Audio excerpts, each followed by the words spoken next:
ഇവിടെ ഒരു ഫ്യൂണറൽ നടത്തണമെങ്കിൽ ഒരു $20,000 നമുക്ക് എക്സ്പെൻസ് വരും. മരണം എന്ന് പറയുന്നത് എപ്പോഴും ഒരു ഫിയർഫുൾ ആയിട്ടുള്ളൊരു വേർഡാണ്, ഒരു ഭയമാണ്. അതെ, ചിലർക്ക് മരണത്തെപ്പറ്റി സംസാരിക്കാൻ പോലും ഭയമുള്ളൂ. ചിലർ മരണ വീട്ടിൽ പോകാത്ത ആളുകളുണ്ട്. മരണമെന്ന് പറയുന്നത് അവർക്ക് ഭയങ്കര ഫിയർഫുൾ ആയിട്ടുള്ളൊരു ഫാക്ട്. ഇവിടെ insurance is A needed thing. നമ്മുടെ കാറിന് ഇൻഷുറൻസ് വേണം, വീടിന് ഇൻഷുറൻസ് വേണം, നമ്മളുടെ മൊബൈലിന് പോലും നമ്മൾ ഇൻഷുറൻസ് എടുക്കാറുണ്ട്. ഇതിനൊക്കെ ഇൻഷുറൻസ് എടുക്കുമ്പോൾ നമുക്ക് എന്തുകൊണ്ട് ഇൻഷുറൻസ് എടുക്കാത്ത? നമ്മൾ ഇത്രയും സ്നേഹിക്കുന്ന നമ്മുടെ ഫാമിലിക്ക് നമുക്ക് എന്തെങ്കിലും ചെയ്യാൻ സാധിക്കുന്നത് നമ്മൾ ഇൻഷുർ ചെയ്യുക എന്നുള്ളത് തന്നെയാണ്. എല്ലാവരും ശ്രദ്ധയ്ക്ക്, ഞാനൊരു ഇൻഷുറൻസ് ഏജന്റ് അല്ല.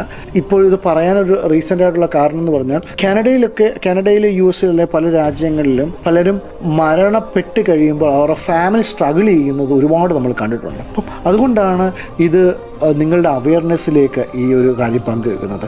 ദയവായിട്ട് നിങ്ങളിത് കാണുമ്പോൾ ഇത് നിങ്ങളുടെ സുഹൃത്തുക്കൾക്ക് ദയവായിട്ട് ഇത് ഷെയർ ചെയ്യണം. കാരണം this is something very important. ഇവിടെയൊക്കെ ജീവിക്കുമ്പോൾ ഇതില്ലാതെ നമ്മൾ മുമ്പോട്ട് പോയാൽ നമ്മുടെ ഫാമിലി ചിലപ്പം ഭയങ്കര വലിയ ട്രബിളിലേക്ക് അവർ പോയേക്കാം.